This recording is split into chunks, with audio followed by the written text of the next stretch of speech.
നമ്മൾ ജീവിക്കുന്നത് ശരിക്കും ഒരു അത്ഭുതങ്ങളുടെ ലോകത്താണ്.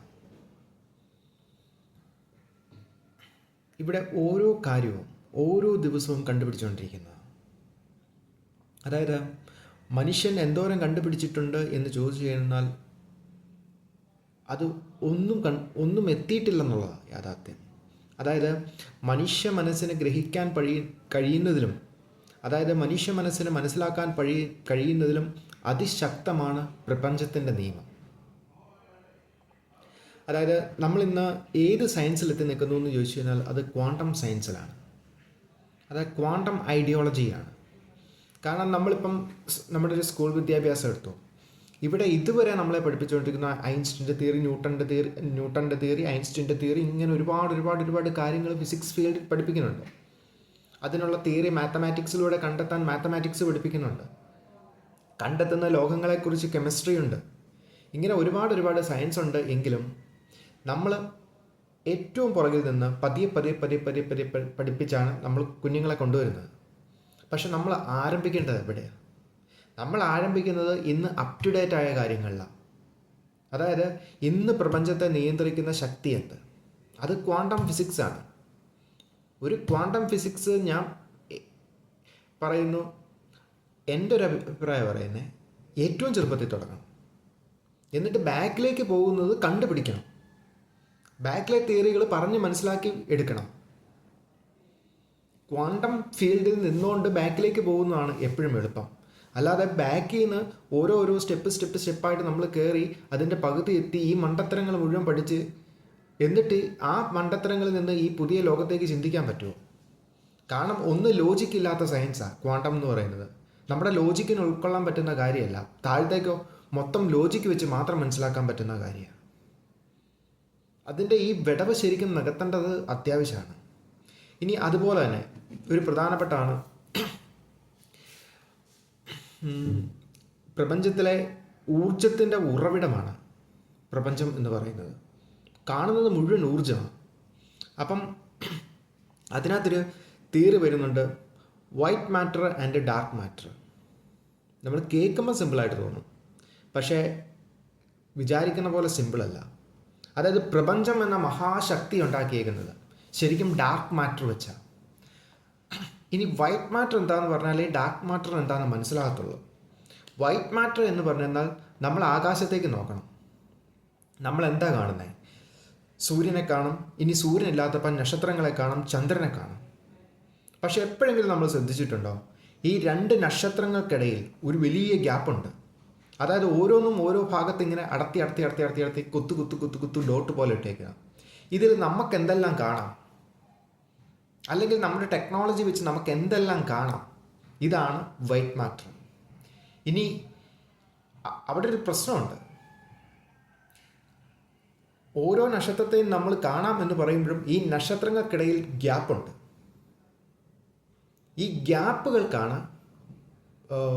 ഡാർക്ക് മാറ്റർ എന്ന് പറയുന്നത്. അതായത് പ്രകാശം കൊണ്ടോ ടെക്നോളജി കൊണ്ടോ മനുഷ്യന് കണ്ടെത്താൻ പറ്റുന്ന എന്തെങ്കിലും ഒരു സയൻസ് കൊണ്ടോ കണ്ടെത്താൻ പറ്റാത്ത ഒരു മഹാശക്തി ഇതിനുണ്ട്. ഈ രണ്ട് നക്ഷത്രങ്ങൾ, ഇങ്ങനെ എത്ര സ്റ്റാർസ് ഉണ്ട് നമ്മുടെ ഗാലക്സിയിൽ? 100 ബില്യൺ സ്റ്റാർസ്. ഈ 100 ബില്യൺ സ്റ്റാർസിനെയും ചേർത്തിണക്കുന്ന അവർക്കിടയിലുള്ള ഗ്യാപ്പുകൾക്ക് പറയുന്ന പേരാണ് ഡാർക്ക് എനർജി എന്ന് പറയുന്നത്. പെട്ടെന്ന് അങ്ങനെ പിടികിട്ടത്തില്ല. ഞാനൊരു എക്സാമ്പിൾ പറയാം. നമ്മളൊരു പാത്രം എടുത്തു, ഒരു ബക്കറ്റ് എടുത്തു.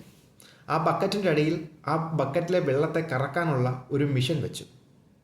അങ്ങനെ മിക്സിക്കകത്ത് കറക്കാൻ ഇതുള്ളതുപോലെ ഈ വെള്ളത്തെ കറക്കുക. വെള്ളം കറക്കുന്നത് നമ്മളൊരു 10 എന്ന് പറയുന്ന ഒരു എനർജിയിലാണ്. അപ്പം ആ എനർജി കറക്കുമ്പം അതിനൊരു ഫ്ലോ ഉണ്ട്. ഈ ഫ്ലോയിലേക്ക് നമ്മൾ ഇച്ചിരി കനമുള്ളതും ഇച്ചിരി കനം കുറഞ്ഞതുമായ ഒരു പല കനത്തിലുള്ള ഒരു 3-4 ബോൾ ഇട്ട്, അപ്പം ഈ 3-4 ബോളും ഈ കറങ്ങുന്നതിൻ്റെ കൂടത്തിൽ ഒരു കൃത്യമായ പാറ്റേണിൽ കറങ്ങും. ഒരെണ്ണം കറങ്ങുന്ന പാറ്റേൺ അല്ല മറ്റത് കറങ്ങുന്ന പാറ്റേൺ അല്ല മറ്റത്. അതിൻ്റെ ഭാരം അനുസരിച്ച് പാറ്റേൺ മാറിക്കൊണ്ടിരിക്കും. അപ്പം 4 സ്ഥലത്തിരുന്ന് 4 കറങ്ങിക്കൊണ്ടിരിക്കും, കൂട്ടിയിടിക്കാതെ. കാരണം എന്താ കൂട്ടിയിടിക്കാത്തതിൻ്റെ കാരണം? അതിൻ്റെ ഭാരം ഡിഫറൻ്റ് ആയതുകൊണ്ടാണ്.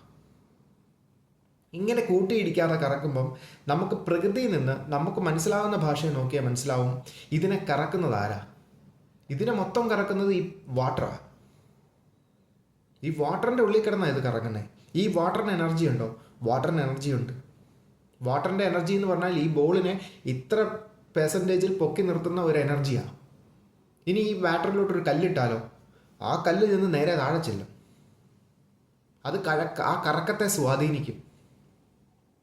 ഇത് തന്നെയാണ് നേരെ ആകാശത്തോട്ടും. ഈ നക്ഷത്രങ്ങളും ചന്ദ്രനും ഗോളങ്ങളും സൂര്യനും എല്ലാം കറങ്ങുന്നുണ്ടെങ്കിൽ ഇതിനെല്ലാം കറക്കുന്നൊരു സാധനമുണ്ട്. നമ്മൾ പ്രകൃതിയിൽ ഇതിനെ വാട്ടർ എന്ന് വിളിക്കുന്നു, ആകാശത്ത് അതിനെ ഡാർക്ക് എനർജി എന്ന് വിളിക്കുന്നു.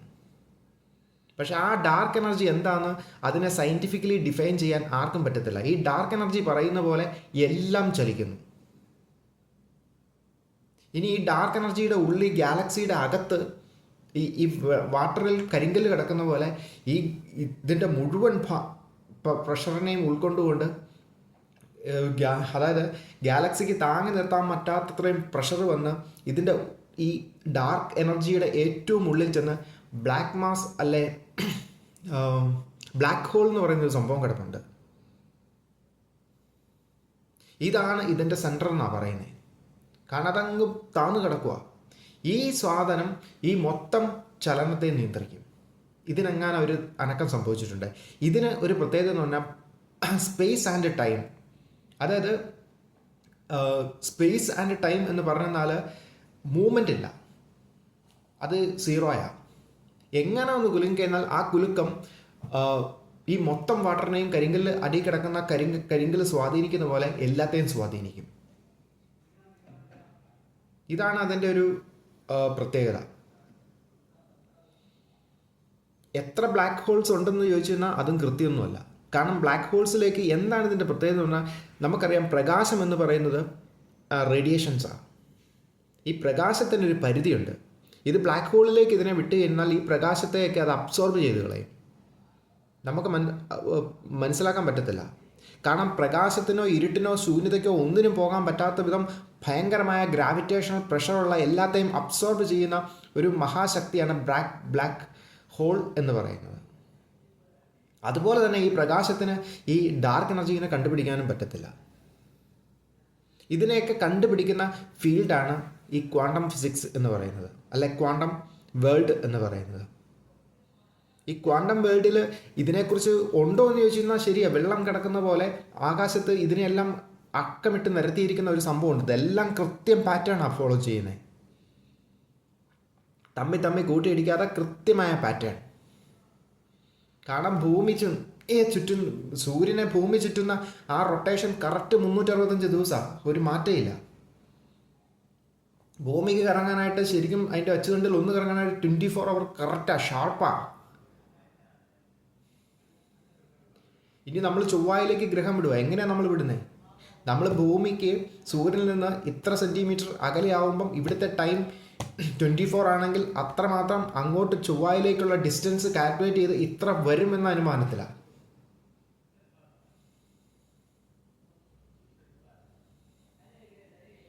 അപ്പം എല്ലാം ഫോളോ ചെയ്യുന്ന ഒരു ഡെഫിനിറ്റ് പാറ്റേണാണ്.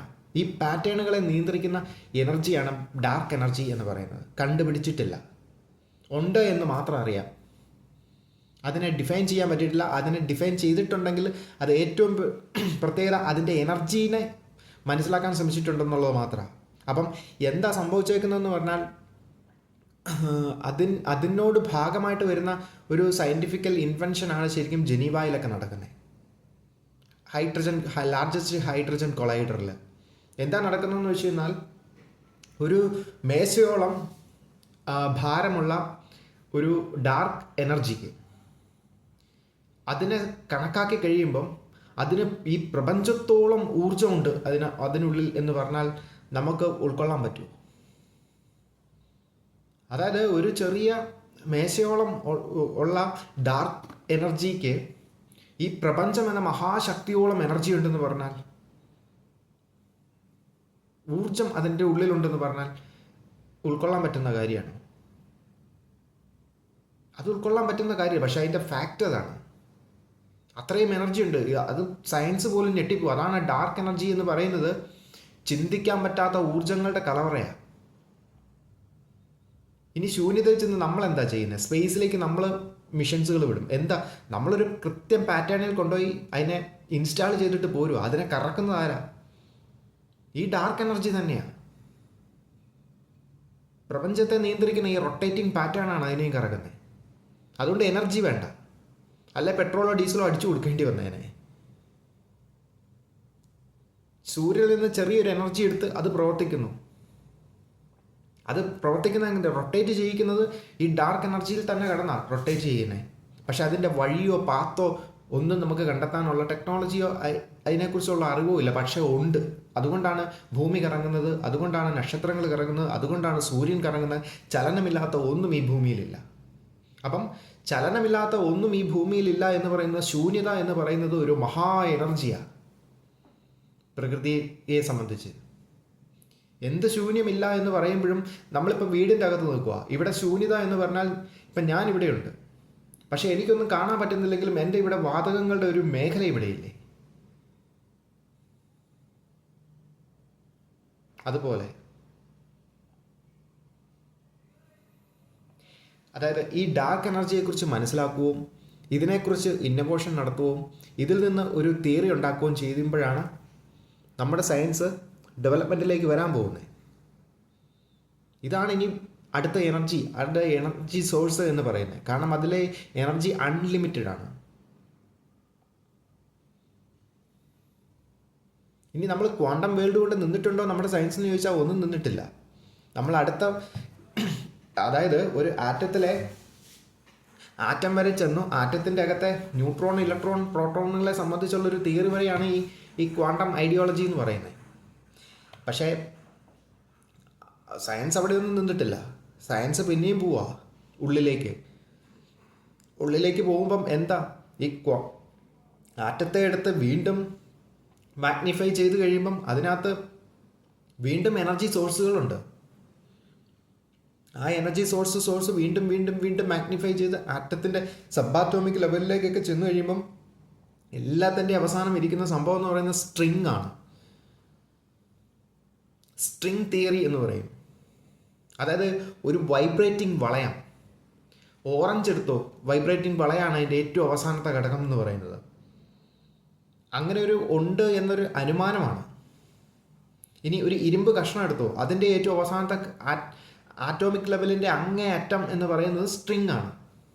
വൈബ്രേറ്റിംഗ് സ്ട്രിങ്, ഒരു വളയം. അതായത് ഇലക്ട്രോണും ന്യൂട്രോണും പ്രോട്ടോണും ഒക്കെ അതിനകത്ത് സ്ട്രിങ് ആയിട്ടാണ് കിടക്കുന്നത്. ആ സ്ട്രിങ് തിയറിയിലേക്കും ഓരോ മണിക്കൂറിലും ടെക്നോളജിയുടെ സഹായത്തോടെ കടക്കാനാണ് മനുഷ്യൻ ശ്രമിക്കുന്നത്. ആകാശത്തേക്കോ ഡാർക്ക് എനർജീനെ കണ്ടുപിടിക്കാൻ. ഇവിടെയൊക്കെയാണ് നമ്മൾ ആദ്യം ഒരു വ്യക്തിയുടെ മനസ്സിലേക്ക് ബോധ്യപ്പെടുത്തേണ്ടത്. ഇവിടെയൊക്കെ ചെന്നിട്ട് നമ്മൾ ബാക്കിലേക്ക് പോവുക ചെയ്യേണ്ടത്. അല്ലാതെ ഇതുവരെ പഠിക്കുന്ന മുഴുവൻ കാര്യങ്ങളും പാഴായിപ്പോയ സയൻസ് ആണെങ്കിലോ, അല്ലെങ്കിൽ മാനവരാശി ഉപേക്ഷിച്ച് മുന്നോട്ട് പോകുന്ന സയൻസിലെ സ്റ്റെപ്പിംഗ് സ്റ്റോണുകളാണെങ്കിലോ, നമ്മളെപ്പോഴും അപ് ടു ഡേറ്റ് കറണ്ട് നോളജിൽ നിന്നല്ലേ മുന്നോട്ട് പോകണ്ടേ? എന്നാലല്ലേ പെട്ടെന്ന് എത്തത്തുള്ളൂ. എന്നിട്ട് ബാക്കിലേക്കുള്ളത് മനസ്സിലാക്കി കൊടുക്കുക എന്നല്ലേ ചെയ്യണ്ടേ? ഞാൻ എൻ്റെ ഒരു അഭിപ്രായം പറഞ്ഞാൽ താങ്ക് യു.